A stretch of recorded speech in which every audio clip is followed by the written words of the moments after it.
Good day, students of Algebra 1.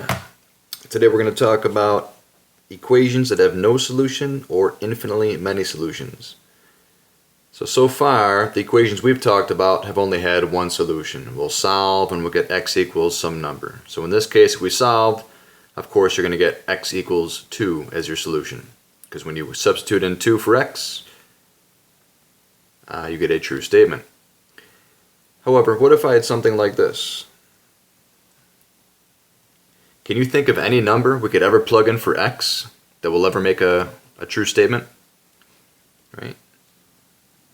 You see how there's no number? Because this side we're going to multiply the number by 2. This side we're going to multiply that same number by 2. Do you see how the right side is always going to have 4 more than the left side? So this would be a case where there would be no solution. What if we had this? Well, now we have the same exact thing on both sides. So any number you can ever think of to plug in for x, you're always going to get the same thing on the left and right side. So it's always going to be a true statement. So this is what we're going to talk about today. So there's 3 equations here. So I'm going to walk you through these real quick. A little review. Distribute the 4. Combine like terms. 4x and 5x make 9x. Now look what happens. A 9x on the left side and 9x on the right side. So you might be thinking, well, that's strange. But if I just try to get all the x's to, let's say, I don't know, the left side, by subtracting 9x on both sides, what happens? You notice the variables disappear? So now we're getting a statement that is clearly not true. So when we get a statement, when the variable disappears, and we get a statement that is not true, we say that there is no solution. Meaning there's no number you could ever substitute in for x that's ever going to get you a true statement. Because this side will always have more than that side. 3 more in this case. How about this one? Okay, let's bring the variables to one side, subtract 3x on both sides, add 10 to both sides, divide both sides by 4. So this is what we're used to. We solve and we get one solution. How about this one? Okay, distribute to 3. Combine like terms on the right side. 3 take away 15 is negative 12. Now once again, same variable on both sides, but what do you also notice? Everything's the same. Left side is equal to the right side. So no matter what number you can ever think of to plug in for x, you're always going to get a true statement. Okay, so what if we just we didn't realize that and we subtract 3x on both sides? Well, they cancel out. Okay, so what happens is when we're solving these, when there's no solution or infinitely many solutions, sometimes we just write IMS. What's going to happen is you're going to be working out a problem and you're going to notice we're going to get the same variable term on both sides. Notice here, same variable term on both sides. Unlike the ones we're used to, right, where we're able to get all the variables to one side. So how do we tell if it's no solution or infinitely many? Well, if it's infinitely many, we're going to get the same exact thing on both sides, right? So no matter what you plug in for x, what you substitute, you're always going to get a true statement when you're done. Unlike here, we're going to get the same thing on both sides as far as the variable term, just like over here. Only now we're going to get different numbers. So no matter what you can ever think of to plug in for x, you're never going to be able to do it. You're going to get no solution. So that's what this says. An equation has no solution if there is no value of a variable that will create a true mathematical statement. Okay, so that is not a true statement. We say that is a false statement. An equation has infinitely many solutions if there are unlimited number of values for the variable that will make a true statement. So like here, there's an infinite amount of numbers that you can substitute in for x to make a true statement. Okay? So, same thing here. There's 3 different problems all worked out. Laura worked hers out. She got one answer. So there's your solution. Nia worked hers out. Variables disappeared. And we get a true statement. So what happens when the variable disappears? And we get a true statement. We say there's infinitely many solutions. Because look, no matter what you substitute in for x, you're always going to multiply it by 3 and add 2. Multiply by 3 and add 2. So you're always going to, anything will work. And this one we worked out, same thing, variable term on both sides, subtract that, and we get a false statement. So when we get a false statement, we say there is no solution. Alright, simple as that.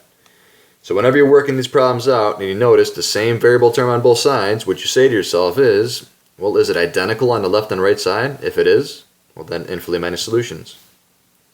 And we work this one out. Oh, I see a 5x and a 5x. So I know it's either no solution or infinitely many. So look at everything else. There's a 6 and a 17. Those are not the same. So we would say that is no solution. So we're on page 26 now. So 3 problems here. What I'd like you to do is we'll pause the video here and try to work out this problem. So we distribute the 3 and distribute the 6. Let's get all our variables to one side. Subtract 6z from both sides. Subtract 12 from both sides. 0 equals 24z. Well, divide by your coefficient. And we're getting 0 is equal to z. Now, some students think that because we get a 0 for an answer, they're going to say that's no solution. Well, there's a difference between no solution and a solution that is a 0. 0 is a number, so here we have one solution, which happens to be the number 0. Second example here. Alright, distribute the 3, distribute the 2.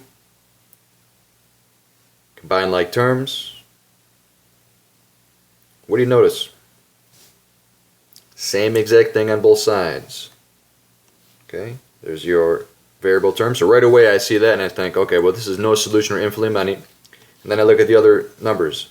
Everything's the same, so that's got to be infinitely many solutions, because if I tried to solve it, we get a true statement. So I say infinitely many solutions, which means x can be a 2, 3, 4, 5, could be any number you can ever think of, because any number you plug in for x, the left side will always equal the right side.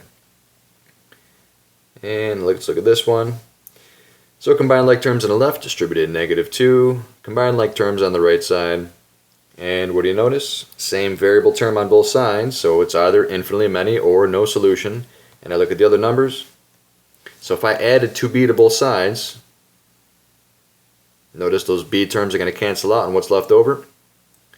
Okay, so that's a false statement. So when we get a false statement, we say there is no solution.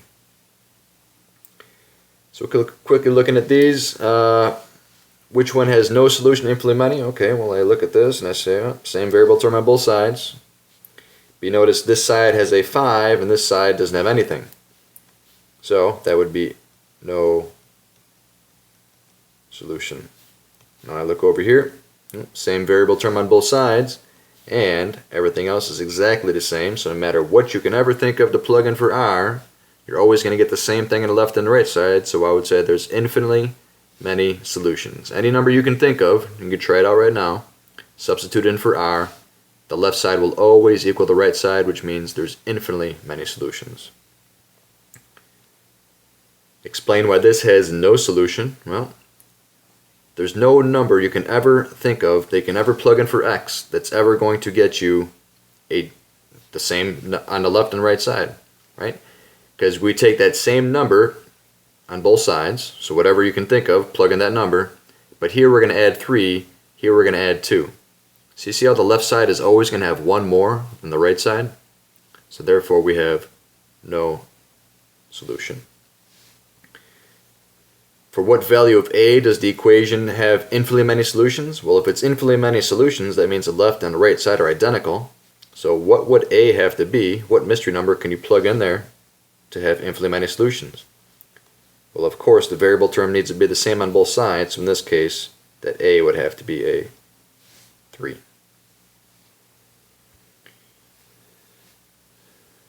Okay.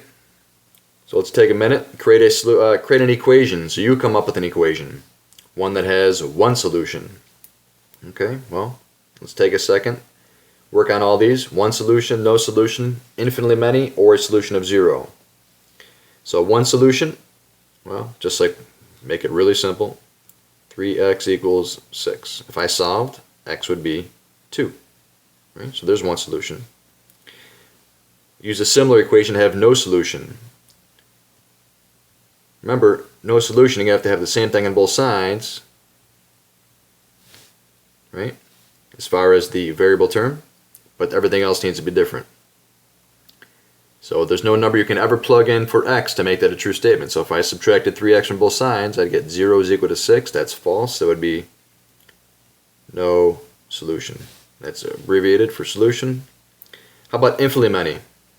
Let's do a similar one. 3x plus 6, 3x plus 6. Same variable term on both sides and the same number. So no matter what you can substitute in for x, it's always going to be the same on both sides. So we would say infinitely many solutions. How about a solution of 0? So here at a solution, which was a 2. So an easy way to do this is just to set it equal to 0, because divide both sides by 3. What's 0 divided by 3?